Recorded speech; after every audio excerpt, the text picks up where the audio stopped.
Hello everybody and welcome to Time Traveler's Coin Exchange.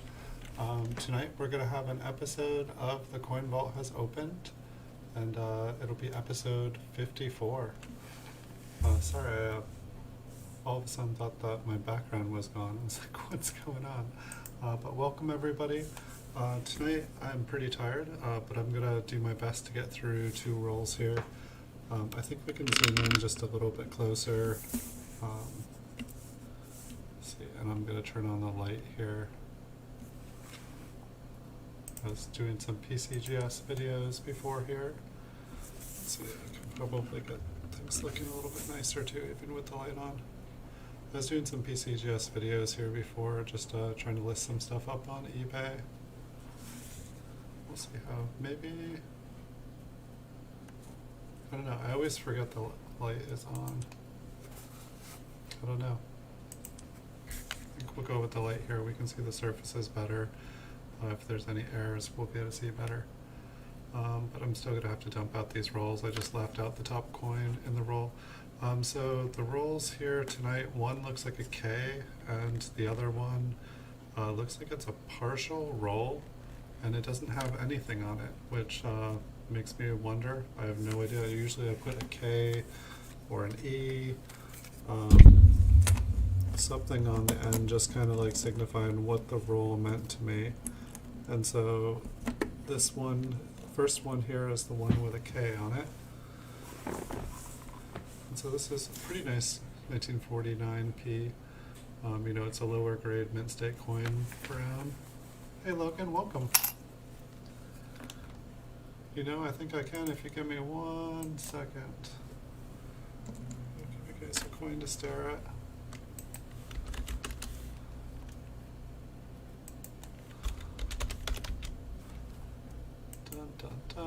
Here, I'm just going to bring up Logan's link here for anybody watching who has not checked out his channel before.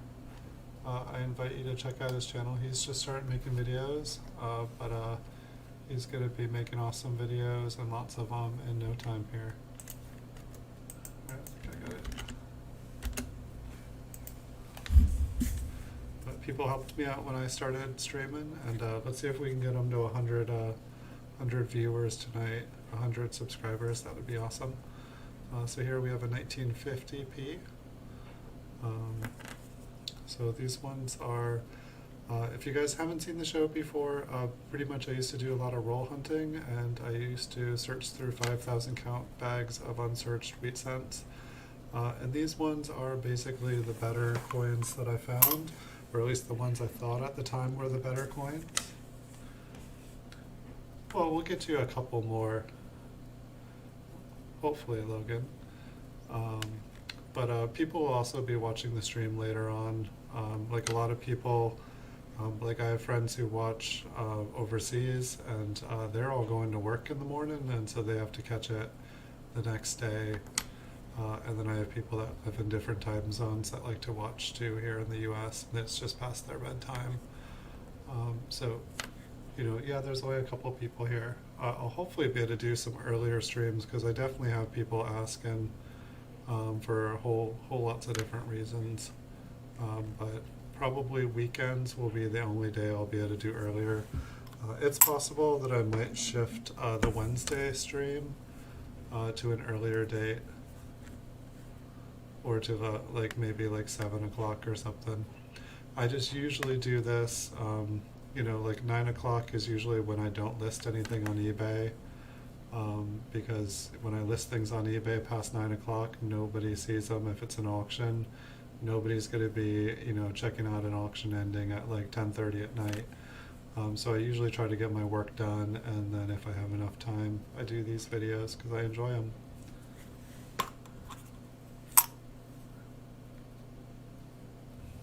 Hey, you never know, Logan.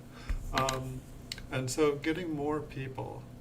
One thing that's been helping me get more people has been the social medias. I don't know how many social medias you have, but one option, you know, after you finish uploading a video, this one's got a little bit of color on it, little toning, and some scratches. But after you finish uploading a video, it'll like open up a thing, that you usually just close unless you're already using it. But if you have an Instagram, or not Instagram, it's not on there, but if you have a Twitter, if you have a Blogger, if you have a Tumblr, if you have like any of those accounts, this one's got a partially filled 9, and it looks like a dented 1. But if you pretty much just cross-link all of your different stuff, it helps. And doing just what you're doing, going to other people's streams, talking to people, having people drop your link. Like not everyone will say yes, not everyone will even answer your questions. But just putting your face out there, that's how you network. I know I was telling Tyler, there's one stream that I used to go to a lot that I still do. I checked out one of his videos today, in fact. Why am I'm spacing his name? How can I be spacing Stack's name? Stacks and Stuff? Yeah, there we go, Stacks and Stuff. But like he's really good at like matching people with other people who have like interests. And most of the people who watch his streams are like either into like silver stacking, pouring silver, numismatics, different coins. And so if you haven't checked out Stacks and Stuff, it's Stacks and then the and symbol and stuff. Or is it I think it's, here, let me see. I can probably drop this link too. But like Stacks, he's a really cool guy. I think it's the N symbol, hold on. No, I'm gonna get corrected real. Maybe it's just the word end. Where is he? This is crazy because I was just watching his stream and I've watched Stacks and Stuff. Oh, I wrote Sticks and Stuff, hilarious. Okay, that'll bring it up. Hold on, I got 2 Stacks. Okay. I'm hilarious. Hey Edwin, welcome. I did get you an email sent out with an address. Sorry it took me so long. I tried to get to sleep last night and I just ended up like laying there. It was like one of those times where I was so tired I couldn't sleep. And I have like 10 projects going on inside my head right now, and that has not been helping me sleep as well. It's just I'm like, oh, I gotta do this, I gotta do that, and I'm just like thinking out the next step of everything.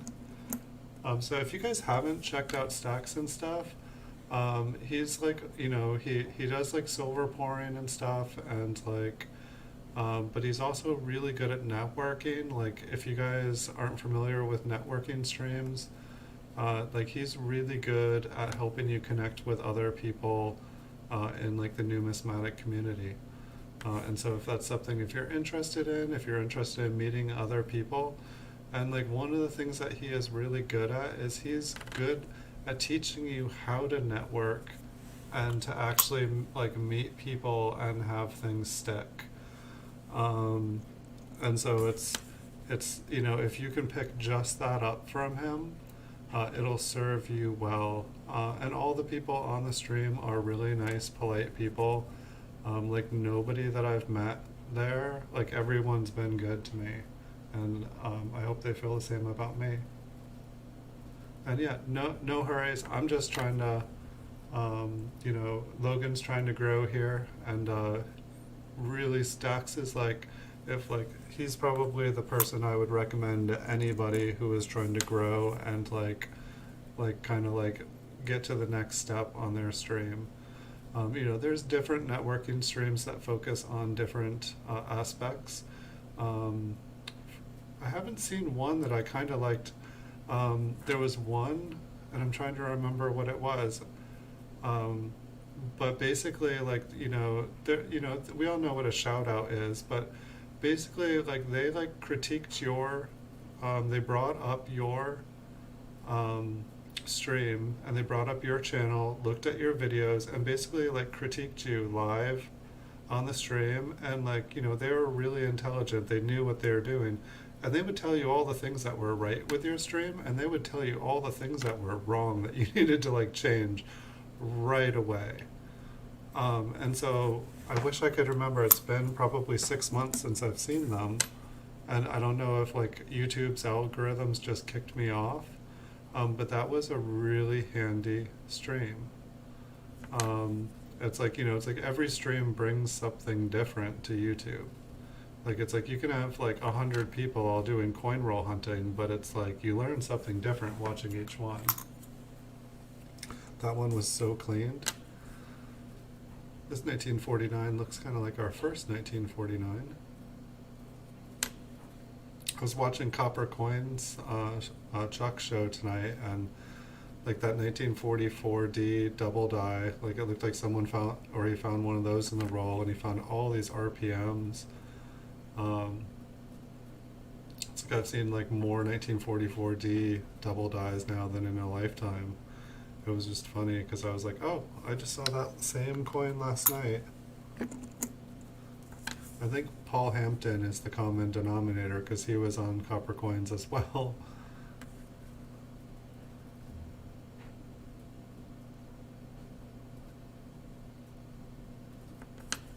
And so hopefully we get some really nice coins in this roll. It looked like, I'm not sure, like the second roll, and I kind of, like I'm exhausted, but I don't know, I like doing these streams.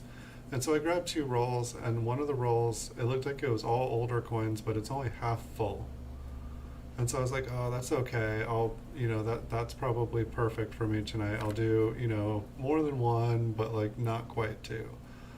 But now I'm kind of like, maybe if I'm still going good, by the time I finish the 1.5, I might go and see if I can grab a third roll.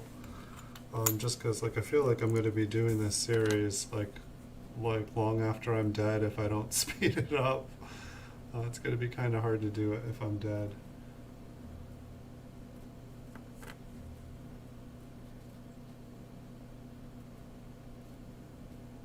This might be, it's a little browner than a couple of the coins, but it looks like it's the cleanest coin we've looked at tonight.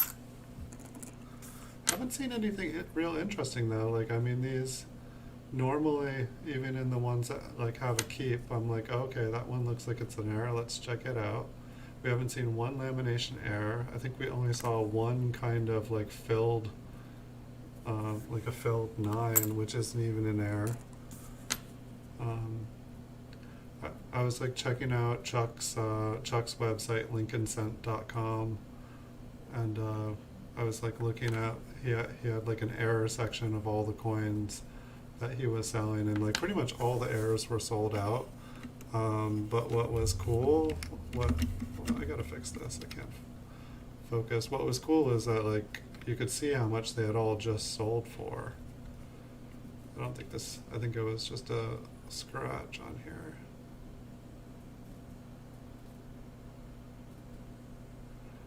So that was kind of cool to see what all the different Liberty errors and stuff were selling for. Just to see what things like that were going for. And it looked like he had some, like, I think it was filled dates. There was a couple things that I was like, he had a couple lamination errors. And it's like, things were kind of like selling for like $3.50 to like $9. And granted, like, some are better than others.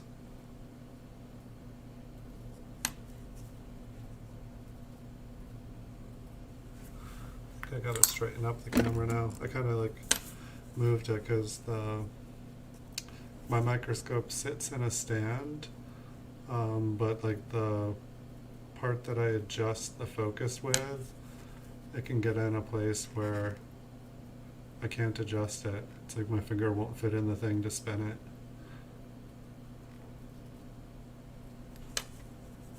Oops, that was a funny flip. I think I need to get a new piece of paper for tomorrow's stream too. I don't know if you guys notice it, but it's like, it's getting pretty dirty.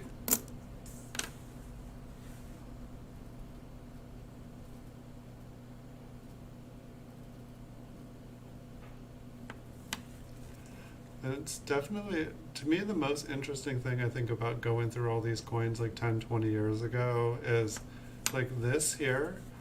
This was like a phenomenal coin to me 10, 20 years ago. I mean, not because it's a 1957 D, but just this amount of mint luster, like this was like, wow, look how new it looks. And it's like now, I don't know, this is a bad example, but like say like for here, like no, this is a decent example because this is a memorial, you know, but this is an MS64 red memorial. You know, it's got a big dink on it. Otherwise, you know, that dink takes it down a grade. I think it would be a 65 without that. And then like below right here, there's kind of like a weird blemish on the coin. And it's like, otherwise I think this coin would have been an MS66. That's interesting. Like, I feel like I'm not quite focusing on the top. Maybe I should do it. But it's like, you know, so it's like you look at that and then no, this isn't a good example. This one's been cleaned. It just looked bright. But it's like, you know, you look at one of the ones that looks better here, and then you look at one that's like an MS64 or an MS65, and it just like blows them away. It's like, hey. And it's like, you know, like a 64, I think the 64 was worth like $8 or something according to PCGS. And I think the 65 was like $12. I had a 1959p there as well that I didn't show you guys, I guess. But it's like then you go down to a 63 and it's like less, and a 62 and it's less, and you go down to an AU58 and it's like, it's basically like $1. But at the same time, people collect the AU58s for like everyman collection, because there's different PCGS registries, and for like the everyman sets, there's like ones for all different kinds of sets. The highest grade you can get is an AU58, and it kind of like the everyman one is kind of, it levels the playing field so that like you know, anyone can afford pretty much any of the Lincoln Cents AU58, like even up to like crazy, you know, rare dates, you can still get an AU58. You know, like it might be your whole paycheck for like a 1909 SVDB or something. But you know, someone could eventually finish the collection. Well, when you like do like a normal one, if you're like trying to compete with people who have like top pop registry coins, you know, you would never be able to like beat them. It's just people with $1 million can afford to buy the best of the coins, and there are people that like to play who's got the shinier coin. I've got the shinier coin. No, I've got the shinier coin. But I don't know, I still like trying to do the registry. I think the highest I ever got was like 4 in like the Lincoln Cent series. And that was like that was really when I was like first starting to like collect. That was when I was still, you know, that's when like 2/3 of my paycheck went towards, you know, my registry set. And I was like, you know, buying stuff. But then it's like I pretty much sold, you know, I always put my stuff up for sale. I was just never attached to it. And so pretty much I sold most of my coins that were like my better coins in my registry. And I still have a registry, but it's probably like number 9 or something now.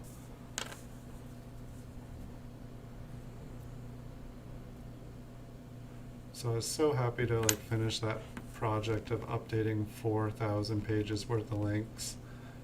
And like then like I went and like updated another 1,000 within the last 24 hours, and so I like finished that one. And now I'm just like, wow, okay, I just started off, you know, I have like 4,500 videos or something, but I only have them on YouTube, and so I've just started all the other social medias, and I was like, oh wow, I could totally, I think this might be an RPM. I could totally update all the other ones. Yeah, that's a nice RPM. Super split serif. Nice. I say we flip this one. I can't remember which number this is. Yeah, that's an awesome one. We didn't need to be zoomed in too far to see that one, did we? And we'll just look at Liberty here and make sure there's nothing else going on. It's a nice brown coin too. And we'll take a look at the reverse. Has it been cleaned?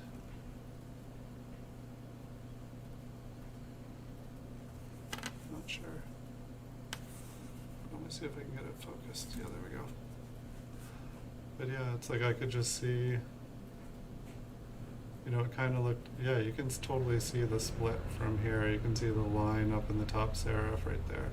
I think the coin may be lightly cleaned. Alright, flip. But that's a fun find. You have arrived. Did you get to, here, I'll zoom in again if you're just coming in. We just found an RPM, Tyler. Check out this one. Let's zoom in all the way. Yeah, I don't even think we went in that far. That was worth going in. Welcome. Yeah, I'm almost like, is that a double? I mean, it's definitely an RPM, but sweet. I think, like, in the show so far, like all the episodes we've done so far, I think I've only found three like that.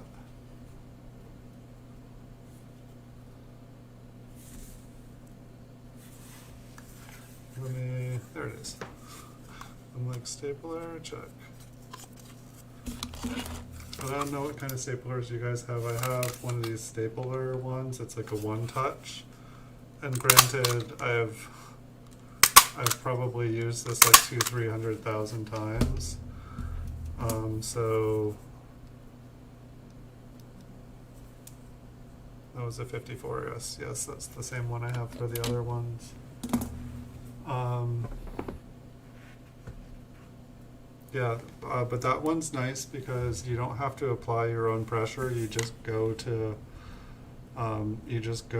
punch, and it finishes the punch for you, and it does a nice clear or a nice clean punch. You know, there's no jaggedness on the reverse. This one's got a little bit of color to it. A cameo Prince. Nice to meet you. Nice to meet you, Cameo Prince. How's your night going, Tyler? I got to check out a couple more videos of yours today. I got to check out you opening Penny Haven's package. Penny Haven had some nice stickers. Actually, this one's got some glue on it. And I was actually, I was gonna mess around and make a logo today, but I realized that since I got my new computer a couple of years ago, I haven't put any like software on it.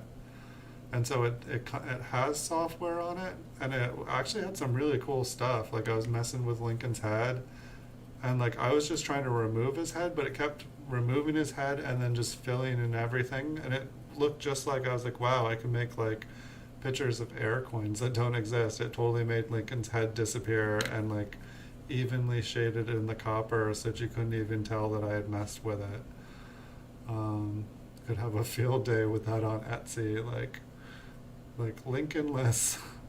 But I was, wanting to make a logo. I was gonna like cut up a couple different coins and make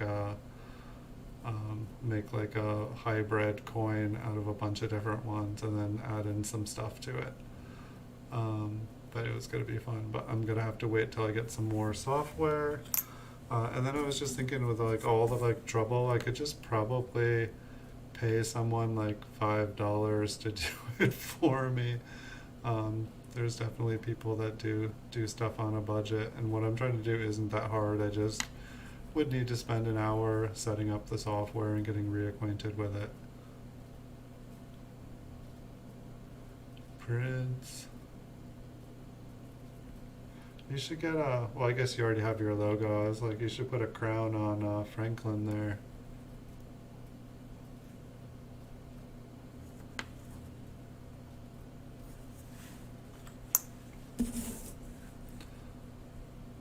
Oh, for some reason when I was pulling this one in, it looked like way older. I thought we were gonna have like a teen or a 20 there for a second.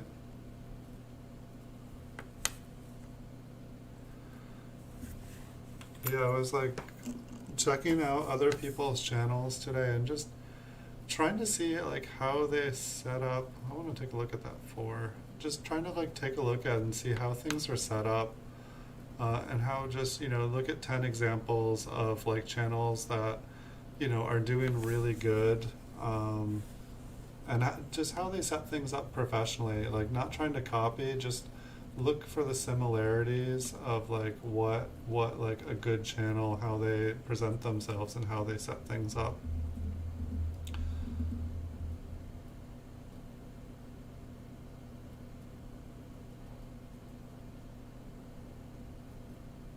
I think that S is just damaged.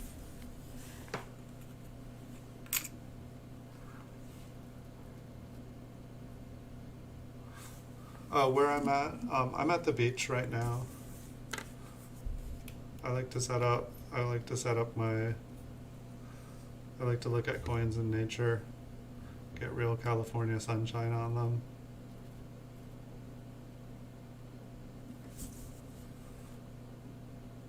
Actually, I didn't even check, can you hear, does the background have noise on it? I'm pretty sure it was muted, but I actually never did a sound check on it. Whoops. That's like the first time I did one of these backgrounds.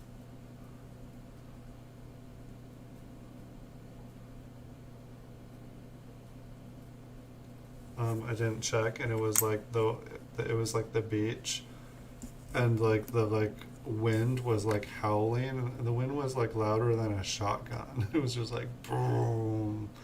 I was like, whoa, I gotta fix that. Yeah, you were at 640 today, right?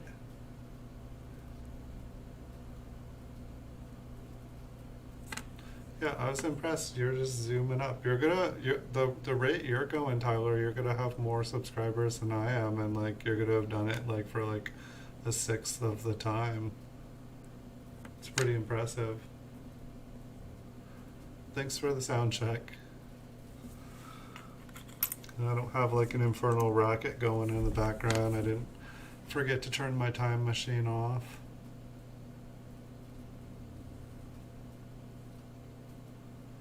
Kind of looks like that's probably like a worn die. The 3 looks kind of pushed out there. Yeah, it looks like the reverse is kind of pushed out as well.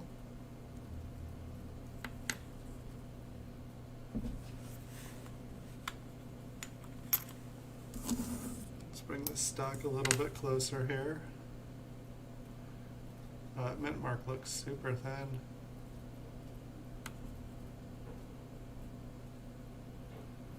I don't know why, like that mint mark makes me want to like zoom in on it, not because it's like thick or looks doubled, but rather because it's so thin. It's like, I gotta do it. Something just looks different.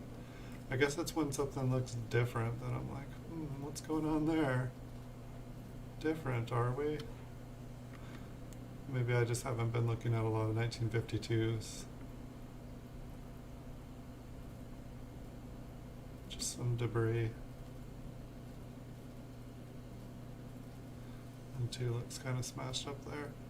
It's amazing how different the different mint marks are from year to year. I want to be in. Is it skipping a focal length?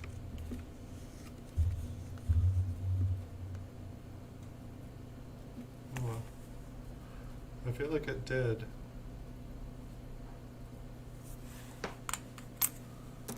We don't need that. From like the beginning of the year till like May, it wouldn't zoom in all the way. And this is like a 10-year-old microscope camera. It's like old school USB. I guess I'm probably lucky that my computer actually has the old USB ports.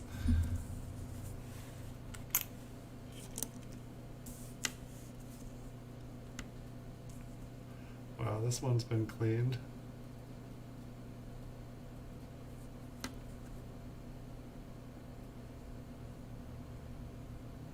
So this always killed me because like when I used to like put away these coins, a coin like that looked attractive to me. I was like, wow, look how bright it is. And it's like, no, but one like this is like a way better coin. You know, it might be more brown, but it still has its original surface, which is way more valuable.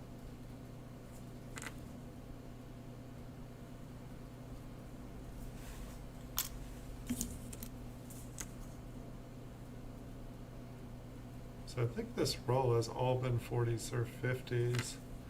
I can't wait till we just start pulling out rolls and they're like all like better looking teens, because I know that they're in there.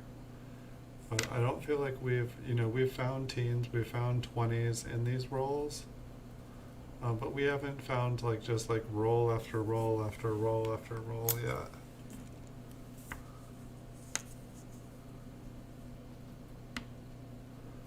Nice fingerprint on this, otherwise red-brown coin.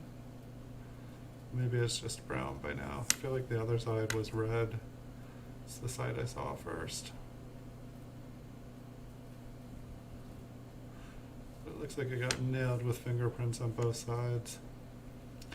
The sad part was, it's like when I'm going through like big bags of 5,000 count coins, here's another one right on top. It's like, you'd open up a big bag of 5,000 count wheat pennies and like inside, just on the top of the bag, you would see 2 or 3 coins like this bright. And you would like, take them out and try to like, save them. Not sure what's going on. There's this like line going across.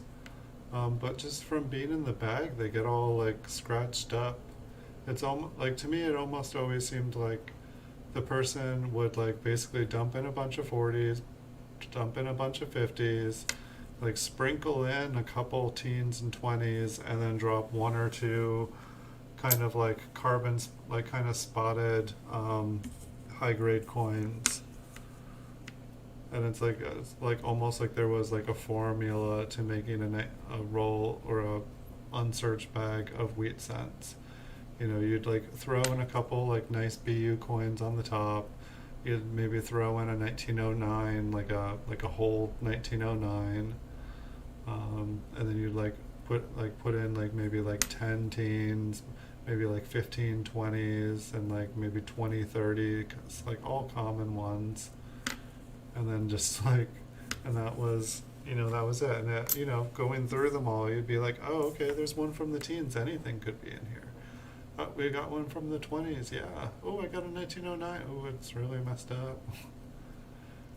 I think my first Flying Eagle cent came from a unsearched bag. And when they throw in like an Indian head center there, it's like definitely makes it feel like, oh, you can find anything. It definitely makes it more fun.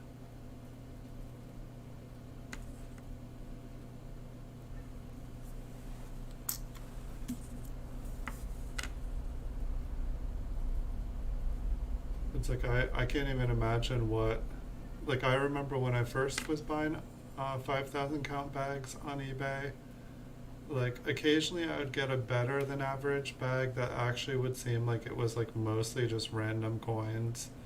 But like most stuff I would do, like I'd buy, like I would be breaking them down into solid date rolls. And so by the time I was done sorting everything out by date, I would have almost everything would be even rolls. There would be like exactly 500 1958 Ds. And so there'd be like 10 rolls of those, like to the coin, like, and it's like, yes, that this is, that someone made this. But it's like, I wonder what they are now, because, you know, it seems like people have been searching them and searching them and searching them, and they just go around in circles. I guess the one thing I could say is there were still varieties when I was searching, and I feel like, you know, the libraries and all the different, you know, stuff that I would find pretty common in the beginning, I felt like they started to dry up. And so I don't know if there's anybody watching that has bought a 5,000 count bag and searched through it. It's fun. Um, you know, it's definitely, if you're trying to get a bunch of wheats, but for me, I've definitely found that, like, you know, quality is better than quantity. Like, owning like one really good coin is better than owning like thousands of like not very good coins. Because it's just, you know, just trying to mail something off, like if the coin's not even worth the postage, it's like, if you're able to sell something to someone in person, but then it's like how, you know, you have to have a brick and mortar basically to sell a bunch of stuff that is, you know, not worth sending in the mail. And a lot of business is done, and there's competition online. There's a lot, like, when, if you go to list a 1949p like this, you know, this is above average circulated coin. You know, this is, you know, maybe AU. Maybe it is, you know, an MS62 brown at best. I mean, the back here doesn't look like there's any real wear on the back here. We'll look at the front. There's just a little bit on the chin right there, a little bit on his cheek, but like, you know, nearly no wear on the coin. So like, I feel like we could call this like an AU58 maybe. But it's like, you go online, there's a lot of AU58s, and it's like people will be willing to sell theirs for $1 because they don't have any attachment to it. All right, so that was roll number 1. Wow. We did that quick. So this one is a half roll. It is not really labeled, I don't think. It said 1931. And then it looks like there's a 39 under it. Maybe this is 31 and 30. Who knows? Maybe this is 30 1931s. In that case, we'll definitely pull out another roll.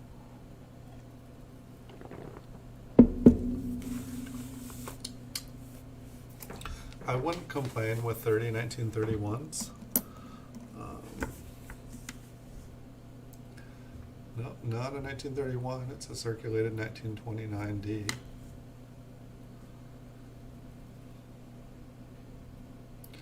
Not anything fancy. Hey, we got some older coins though.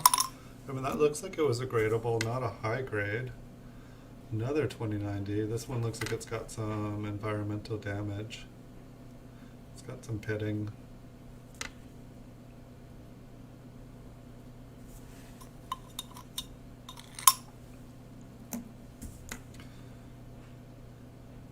I think I saw your panda video as well today, Tyler. And then I think it looked like you had another panda video. I didn't get to see that one. I think it was how to authenticate your panda, and I think that's actually one of the reasons that I thought those panda coins were super cute, and then like when I was like buying and selling silver, because I used to do a little of that on the side as well. I don't anymore. There was all of a sudden all these fake pandas going around, and I was like, oh, that's not a. I don't wanna buy fake pandas. I don't wanna like invest in a bunch of like magnesium or I don't know, whatever they fake it with. So that didn't sound very fun. So I'm wondering if this is 30 1929Ds. Maybe it's just random here.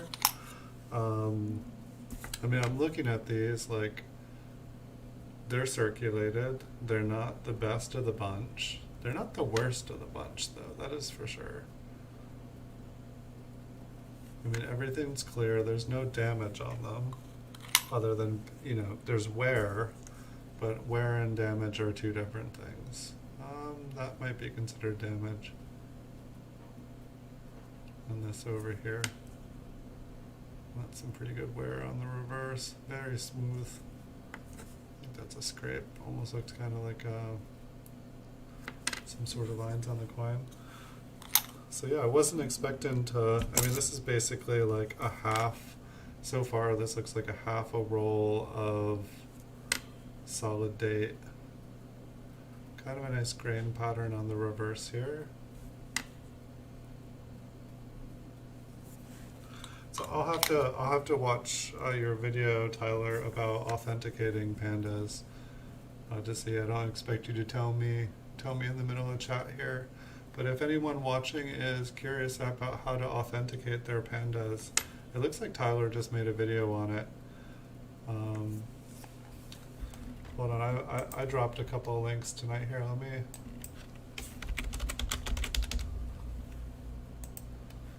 me pull you up.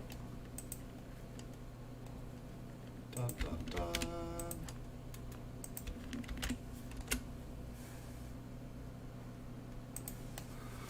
All right, so if you guys haven't checked out, if you guys collect pandas, you can check out Tyler's video that he just did on authenticating pandas, silver pandas, because they're really cute coins. And if you buy them because you love them, you might as well make sure that you're getting what you're paying for and not just a cute counterfeit.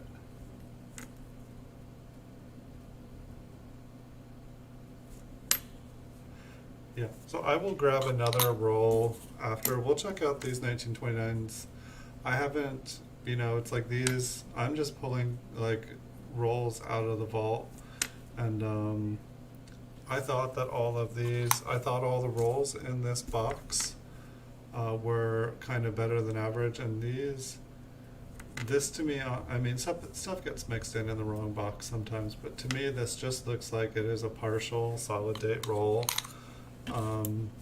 There could be some really nice ones in here. These all look pretty worn.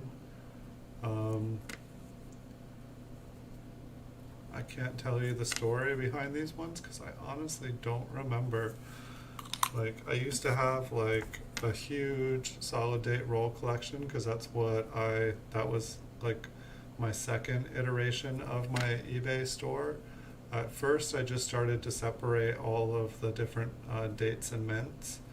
And like if you needed a 1929D to fill your collection, I had, 1,000 of them. And so like I would send you, I would just open up the roll, look through the roll, and, I wouldn't send my best, but I wouldn't send my worst. And I would just, sell them for $1, and people would buy like 20, 30 coins, just needing to fill their holes. And the more someone bought, the more money I kind of ended up making, because when someone just buys one or two and you have to send them out, and with eBay fees and stuff, like it just ate everything. PayPal would take 30 cents plus a percentage. So then I started selling solid date rolls, because by the time I was like sending out one, I could just send out 50. And obviously solid date rolls go for, much cheaper. It's like someone who's kind of doing what I was doing initially would buy the solid date rolls, and then they'd have 50 coin inventory to sell. Now it seems like there are like 10,000 people doing that on eBay, and I just kind of grew to the next step. But it's kind of a good way to grow. Like first you sell single coins, then you get an inventory of rolls. Then you start to acquire better coins, and when you're out of the better coins, you have the, coins like this, that if somebody just needs a coin to fill the date, you can give them a filler, for like $1 or something like that. And, then they can move on to the next coin in their collection.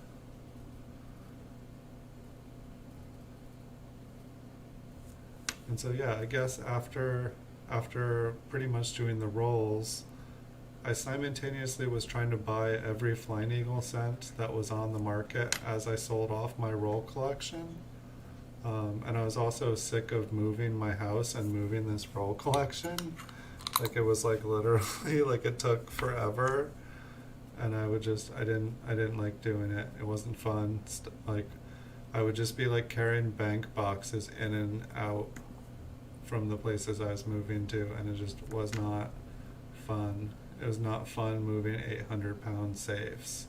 Not fun. Not moving 800-pound safes up and down stairs. This one looks like it has machined up doubling. I almost died moving safes. I almost had people die moving my safe. Like, see, there you go, Logan. Awesome. You're halfway there, my friend. You're moving on up.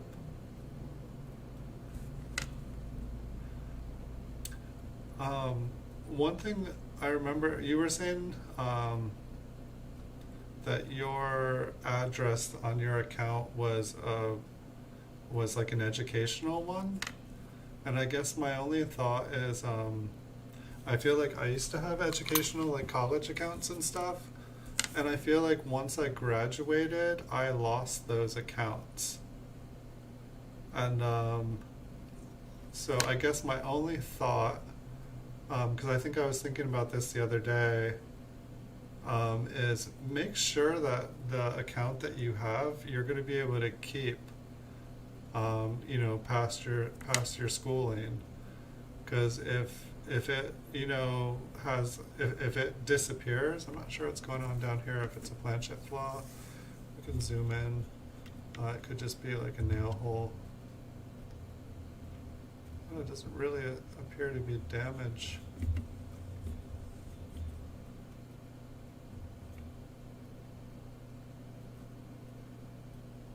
I just don't want to see you lose that email account that your entire YouTube account gets built up on. And so I'd maybe have that checked out. I mean, if everything is just for fun, but it's like, I know a lot of people put a lot of work into their channels, and I don't want to see that happen to you. It's way easier to switch up and, get the, those 50 people to come and support you again. It's way easier to do that than once you're bigger to all of a sudden have to switch. Be like, hey everybody, yeah, I need you guys all to move over to this new channel over here. But anyway, that's my 2 cents. But congratulations on hitting 50, friend. You're moving up fast, just like Tyler is. I feel like Tyler is going to be at 650 by the end of the show. And by the end of the weekend, he's already going to be advertising his 700 sub giveaway.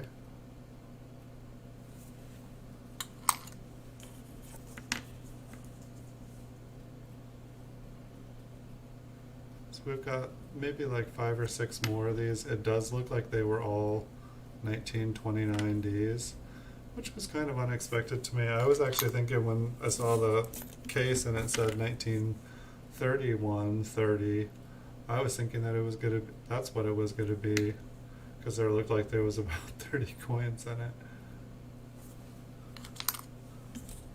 I feel like if I had a preference without looking to see which is worth more, I'd probably go with the 31Ps if I had a choice which was in it. When I was roll hunting, I would find 29Ds, but I would almost never find a 1931P, just hunting for coins.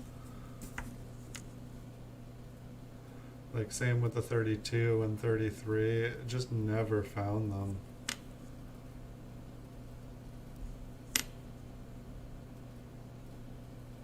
Well, you're definitely gonna hit, the rate you're going, it seems like you're gonna hit 1,000, Tyler, by the end of July at the latest.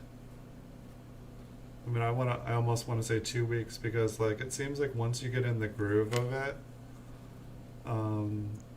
it starts to go up a little bit quicker. I feel like after you hit about 1,000, things seem to slow down a little bit. I feel like if you're able to, keep your focus of your channel, but while being relatable to multiple different groups, it's you can kind of expand. People want to come to the channel and see kind of the same thing when they come to the channel, but it is possible to appeal to different kind of groups of people. And it seems like you just have to get good at a bunch of different things. Or you just need to like make a nice product and be reliable and stick. You know, it's like that's the one thing of advice. It's like if you're going to make a channel, you know, make a schedule that you can do consistently. Like, because consistency is definitely a big thing here. Hold on one second. I am going to grab, I'll be less than 30 seconds. I'm just going to grab another roll because that one was not very fun.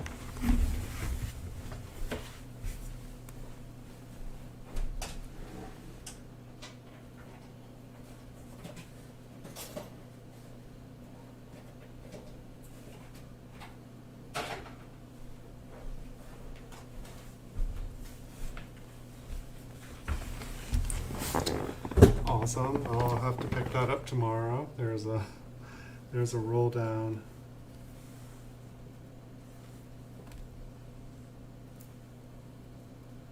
Huh.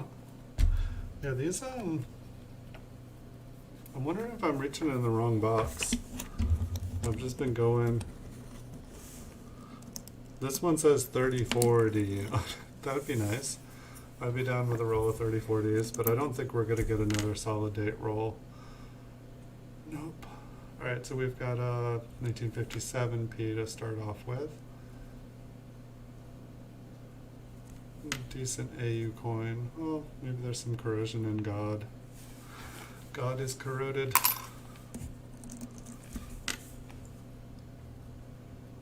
Yeah, 58D. So we found one really nice RPM so far. I was surprised like that we found like when Paul was watching, Paul was like, that's a double die. I didn't even notice the 1944 that I just randomly pulled out of a drawer that was a gift from somebody was a double die. Well, you're definitely going to get to 100. Like, you'll get to 100 probably by the end of the weekend, Logan. You can definitely do it. This is the third kind of decent looking 1949p we've seen tonight. This is the coin that we started off the night with. For a second there, I was like, wait, where's the other roll? It's like, yes, I'm very clever. I figured out I can alternate the same roll in between rolls here. I wouldn't do that to you guys.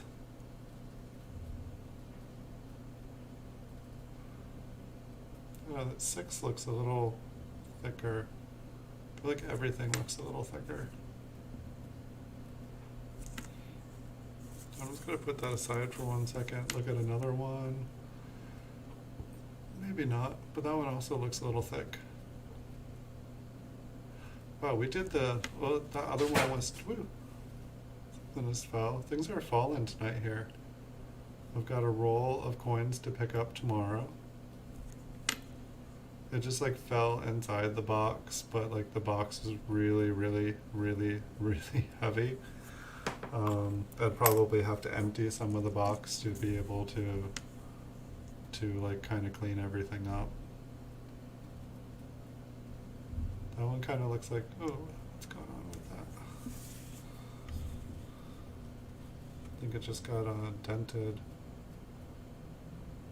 Oh, that looks totally different up close. Let's go closer. I think there was just like a lustrous shadow. Alright, maybe there's just damage on it.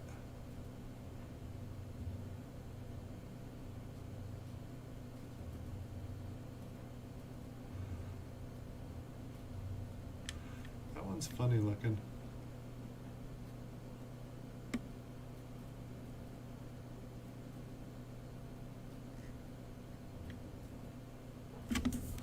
Alright.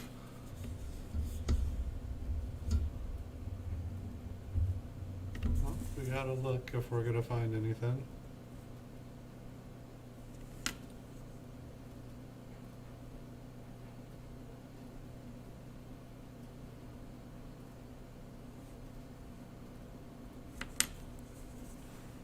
I think I need to focus it a little bit more here too. We'll see how this one is.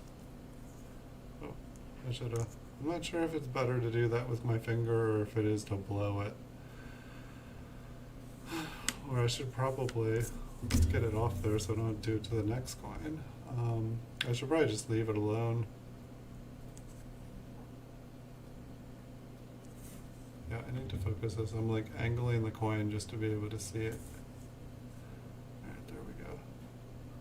I think those are just scratches in the wheat lines. It was looking kind of interesting.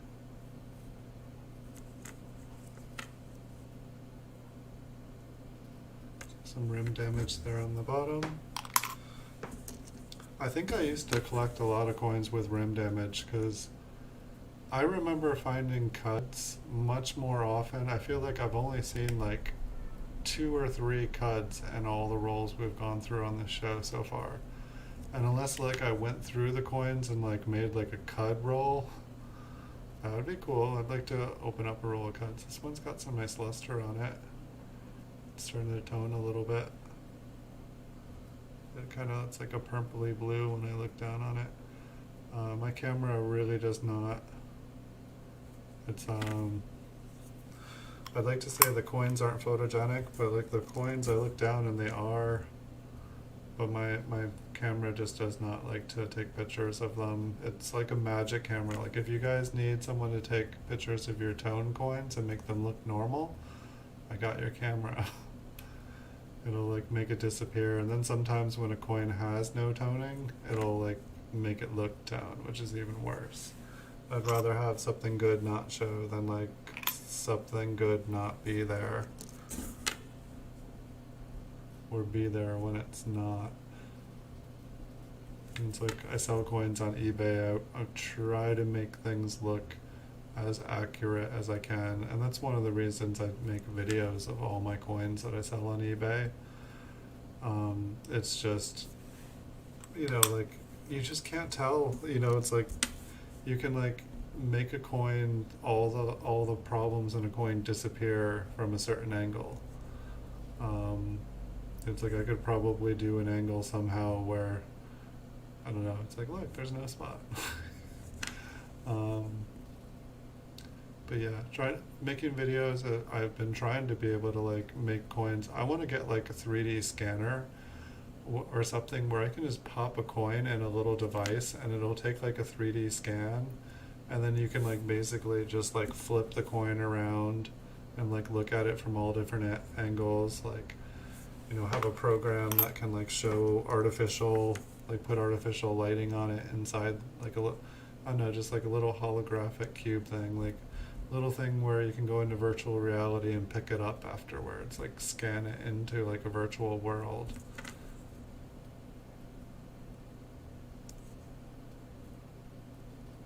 You know, even if it was just like a little augmented reality thing where you could spin it around on your phone, like you could like, you know, pretend like you're holding it in your hand and you could move it around in your hand while viewing it through the camera. Like, I know that there's video games like that, like the Pokemon game or something, where like you can see the little Pokemon through the camera and you can like interact and touch them. Like, it seems like it'd be great to do that with coins. I know I found myself like up the other night while watching E Pluribus Unum stream and Far North Coin stream. I was like looking up like penny pressers because I was like, oh yeah, it'd be cool to get like a device that like flattens pennies, and you know, then I can give them as souvenirs to anyone who buys a coin off of me, and then, you know, I could put my, you know, website name so that, you know, they would just, you know, not only do they get a souvenir, but then it's kind of like people giving out stickers on their stream. But it was like $1,300, and considering I don't even make $1,300, you know, like, I don't know. It seems like there has to be a cheaper way to do it. I feel like just buying, like, having someone create like a metal tool that I can just hit with a hammer and just pound it onto a penny. That would be more worth my budget.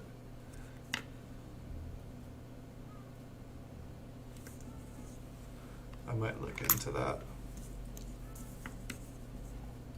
I don't think it would be, I don't think if I got a hammering tool, it would be very consistent though.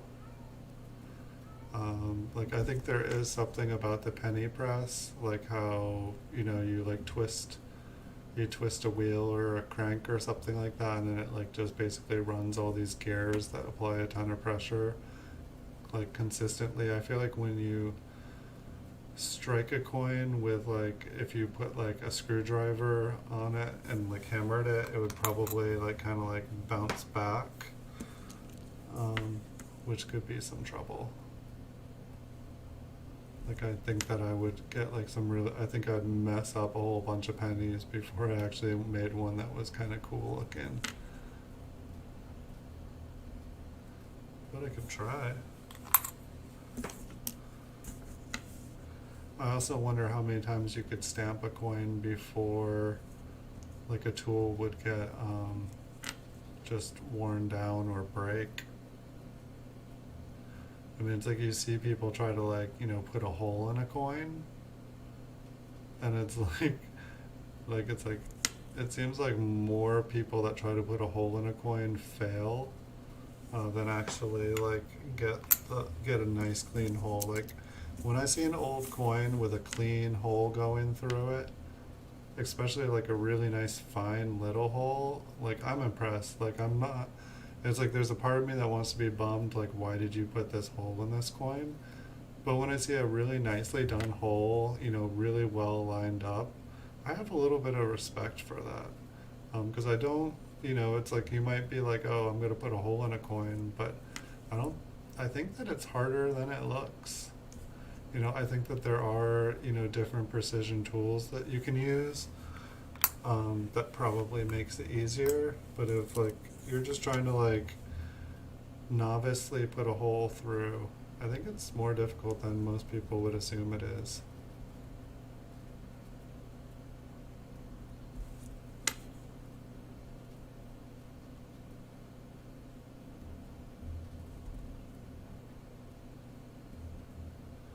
So it kind of looks like it's got a doubled edge.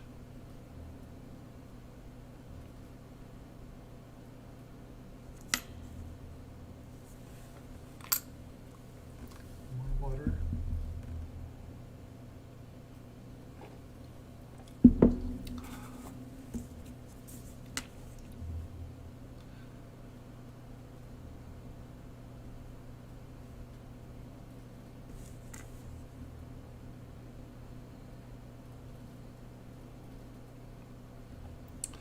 Sorry, I was having like thoughts of like scavenger hunts, and like it's like in the video behind me in the little cave there, I've left a clue.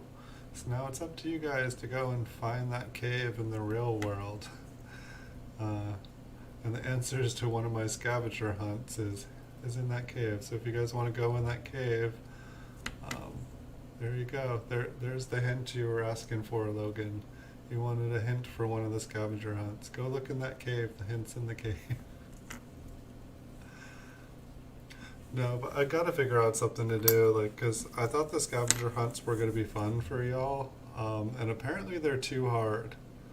Or I'm not like reaching the right group of people who want a scavenger hunt. What's going on with this bow tie? Hold on. I'm gonna double back at that one. It looked like he had like extra, I think that's just glue or tape.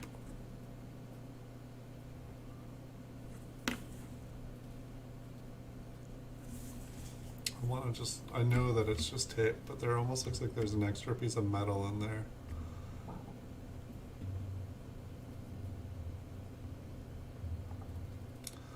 Doesn't that kind of look like there's an extra piece of metal in there?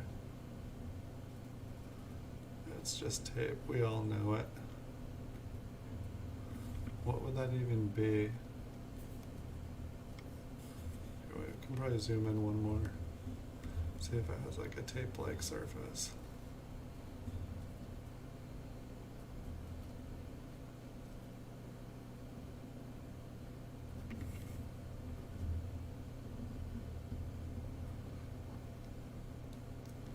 I don't know what that would even be.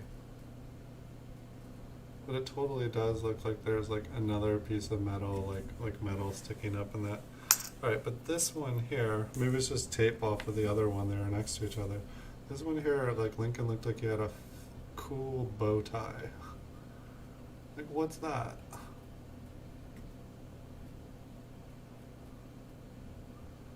That's Lincoln's bow tie. Is that just like a big scratch? We can zoom out here in a second if you guys didn't see it from.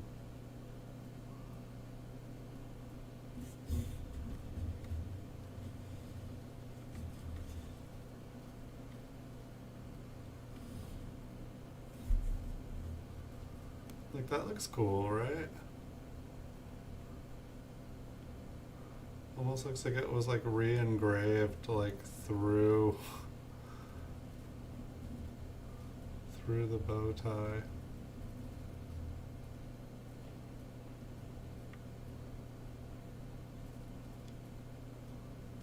I'm putting that one in a flip. I've just never, I mean, I don't usually look at the bow tie, but I've never seen a bow tie like that before. Like, I don't think ever. Like, I mean, it kind of looked like there was like a scratch. Like it was like a scratch just ruining it.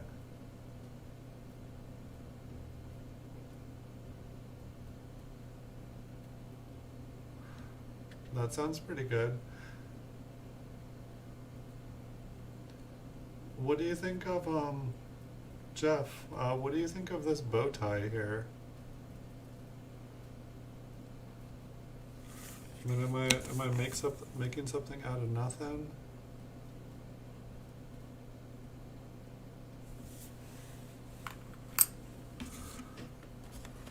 What do I do? We found this RPM earlier in the show.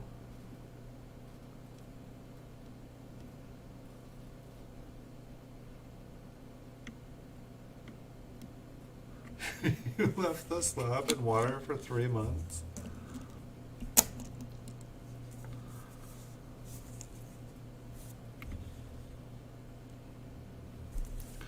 It's like, I got the new iPhone and it said it was waterproof, so I'd put it in a bucket of water before I went to sleep every night, and it's still working.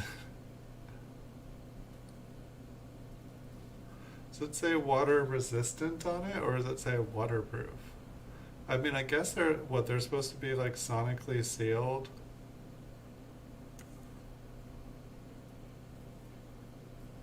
Just trying to like see, like there's like these like yeah, they're just scratches. It almost looked like some sort of lettering.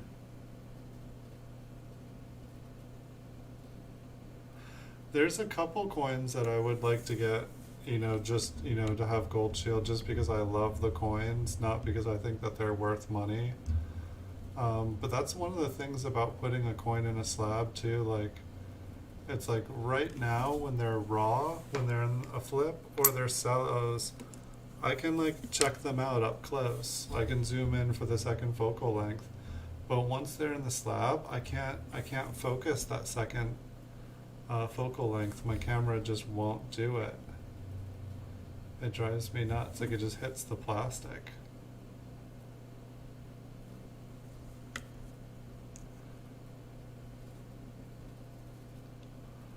It would be cool if PCGS like made a slab that like it wasn't, there wasn't all this air and space in between. Like that the top of it really just sat down farther on the coin.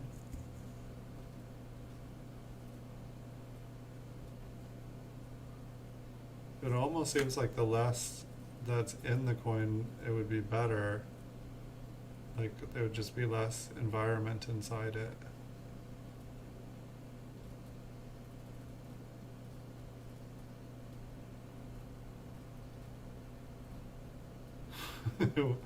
Yeah, totally ticking time bombs. The copper covered zinc that they are. It's like I worry about like the money I have in like modern coins. And it's like, yeah, they're all common right now. But in a little while, there's not going to be many of them left. The Liberty here, like seeing these like little, keep seeing like these scratches and stuff, and I'm like, is that like a another coin hit it? But I don't think so. I think the coin just is damaged. Welcome to Damaged Coins. Tonight we will be looking at 1,000 shades of damage. We will look at more different kind of damage than the mind can even comprehend.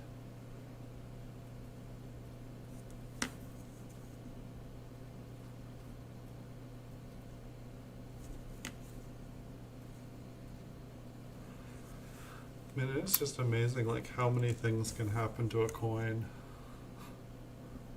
What happened to this one? It's just like a fire coin. It's like totally toasted. And there's like one little spot.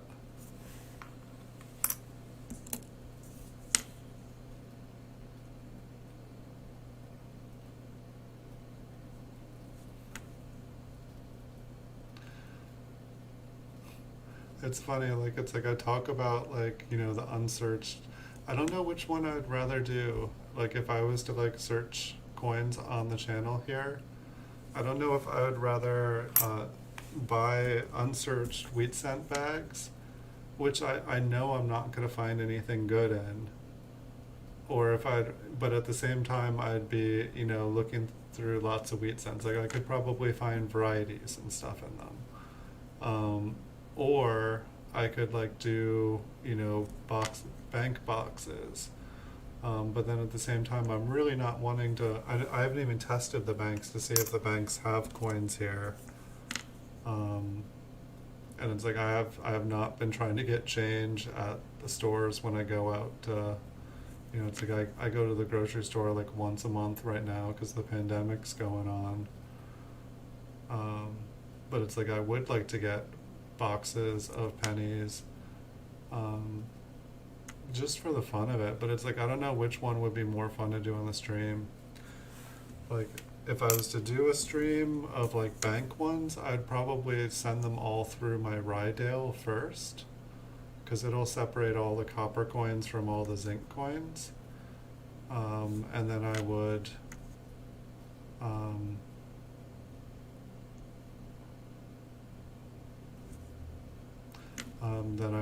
search them afterwards, I think. But at the same time, I guess I wouldn't have to do them through the Rydale. I could like, it's just, it makes it way easier. Especially since a lot of the new ones are shiny, and then it's like if you send it through the Rydale, then it's like you can like see the few older gems like right away. The thing I don't like about it is like sending it through the hopper.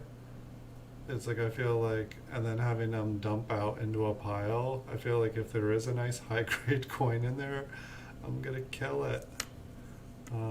It's like the coin was safe until I threw it in my Rydale.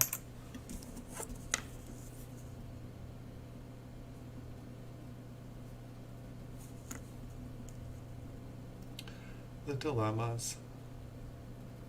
I mean, I guess like the safest way to do it is just to like do everything by hand, but at the same time it's like you're like, you know, watching a movie, like searching through the coins, and then it's like you all of a sudden come upon that really nice one, but you've touched like 10,000 other coins, and whether you're bare fingered like this or you have gloves on, you know, like your hands are like filthy, and you just leave a nice big fingerprint on that beautiful coin.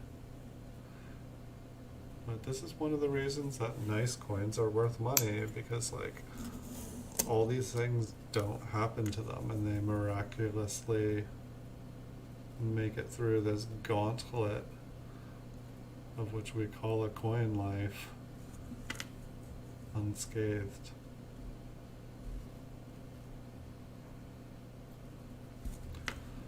I wonder if someone's written a book like about like the 1,000 or the million ways like coins get damaged.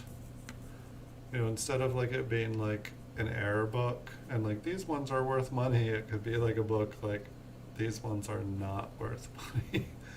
Like this is like, you know, every conceivable kind of damage we could think of to educate you on what is not worth money. If your coin doesn't look like any of these things, there's a chance it's worth money. If it does, we're sorry. You've got a you've got a damaged piece of junk.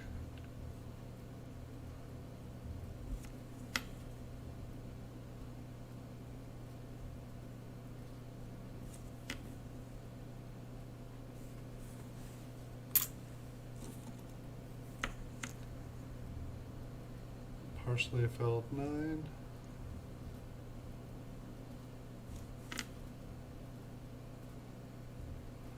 That bow tie is definitely looking more and more suspect. I mean, I guess like if I had to take a random guess, it would be a die chip. Um, but I guess like it kind of looks like there should have been more bow tie there on the other coin. So maybe I don't know. Let's look at it again after we look at this one.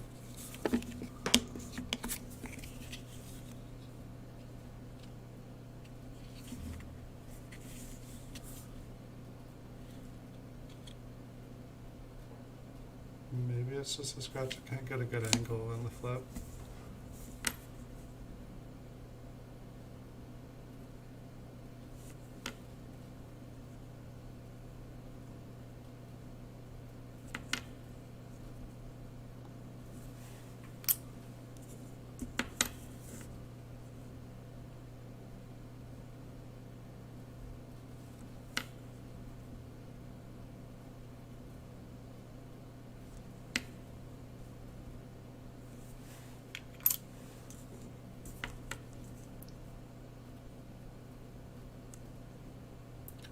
Interesting, like kind of rough edge around here.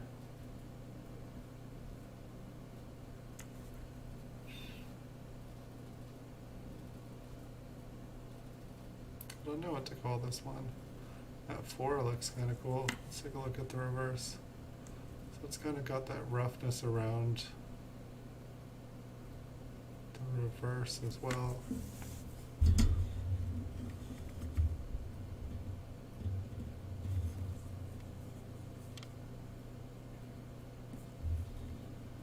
That 4 is totally like just getting smushed out.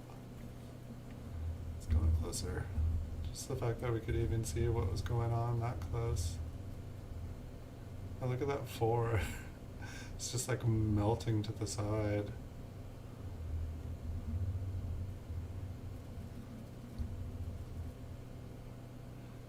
Oh wow. Yeah, look at the edge on this. It's like all scaly. Whoa. Is that a lamination error? That looks crazy. It's like dragon scale coin. I said it looked rough. I didn't realize it looked scaled. I don't think I've ever seen a copper coin surface that looked like that. It just goes all the way around.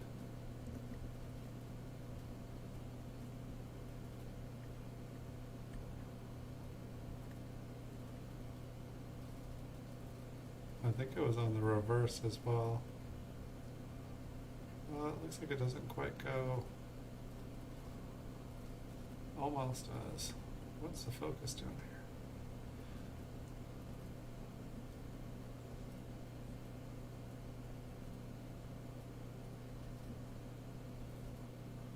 It's like that kind of looks cool, but I think like the scaling on it looks cool. I think there was some on the reverse too. Yeah, Jeff, I've definitely had coin like labels and stuff like kind of curl up. I've definitely gotten them that way buying them. I mean, I think that the ones I have, I got them and they were already curled. I think I bought a coin from PCGS or like had it graded and it came back curled from them. And I was just like, oh yeah, it does have a little bit on the reverse.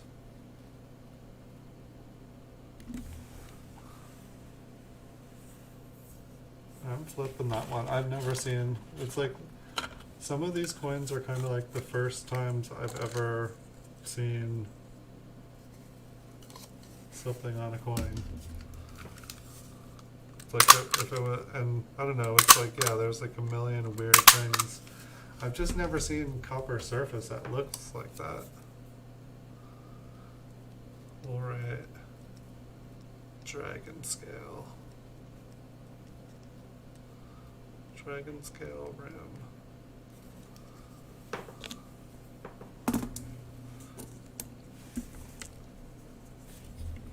Next coin. I mean, really, I should be like cataloging everything. Like, you know, if something is a Liberty, I should be writing Liberty. It's just like when I'm going through like the rolls, that like basically everything is an error, it would take forever.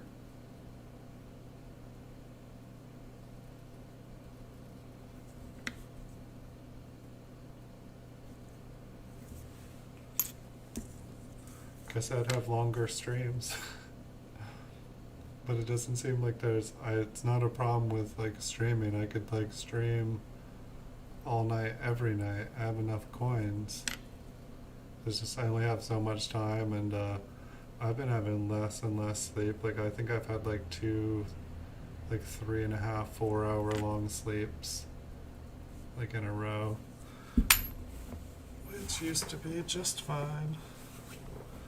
That one tried to escape. It'll have to get me with less sleep than I've got to escape. This is a dark looking coin. Detail is gone. Like the second really, really, really dark colored coin.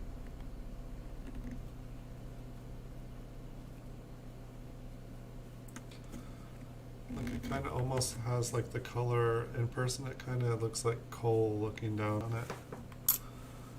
Gosh, it's been a long time. I haven't even seen coal in a long time. I grew up in a house with a coal stove and used to have to go down to the basement. Or if I was bad, I had to like go down and sit on the stairs in front of the coal bin. And maybe if I was trying to get brownie points, I would go downstairs and like shovel coal and bring the coal up the stairs. But it was just crazy to like think of like, I mean, I guess people still heat their houses with coal. It's just not a way I even think to like heat a house anymore. Like I remember the coal truck coming and like sticking a chute down through a window, and just like in your basement you have a big place where all the coal just goes. I mean, it seemed like it was efficient, as like I feel like you only had to like fill a coal stove with coal a couple times a day, and it would heat a big house. Who knows how good all that exhaust was breathing in as a kid. For all I know, it burns cleaner than wood. I mean, I know that coal technically isn't a great thing for the environment, but I don't know how it is as far as like burning inside a household and air quality and whatnot inside the house.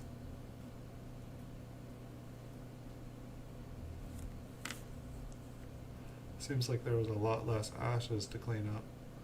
I love wood stoves. This one has a really nice reverse. It's like a couple little tiny things down here.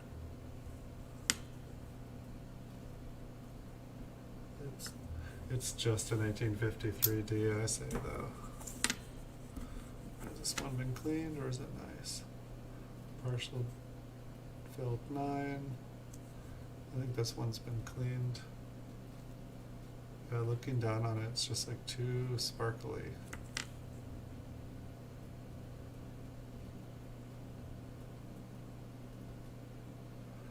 It's like, instead of luster lines, it's just thousands of little tiny micro scratches.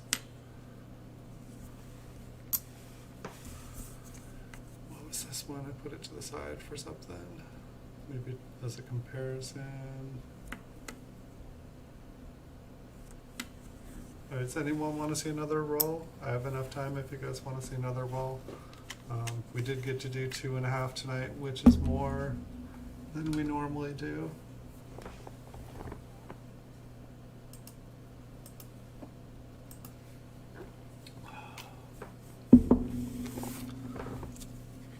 See if we can see the dragon scale through the flip.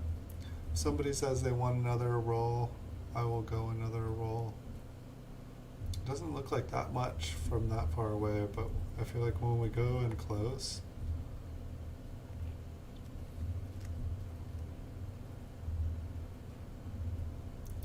I wish all coins had detail like that.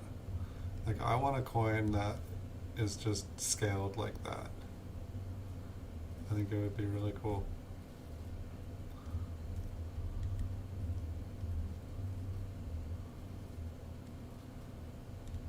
I mean, is this just like the ultimate lamination error?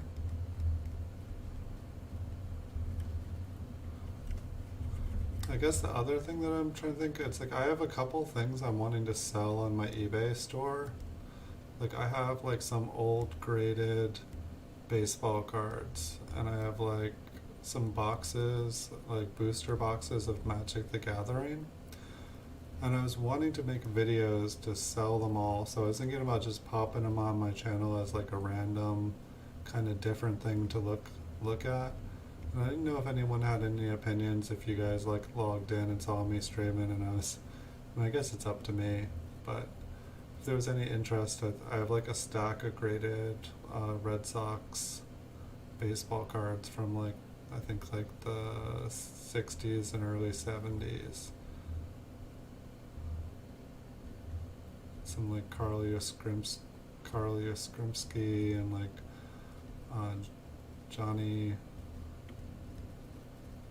I can't remember, like a Willie Mays, I think, and a Roberto Clemente,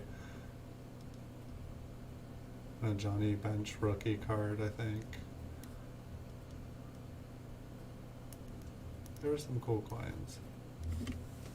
But I think I will, since nobody said they want another roll tonight, I think I will call the stream here.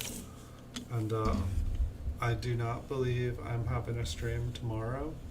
I'm going to take a night off, get some stuff done, hopefully catch up on sleep. I will be here, of course, on Saturday night, and I should be here on Sunday night for my normal stream.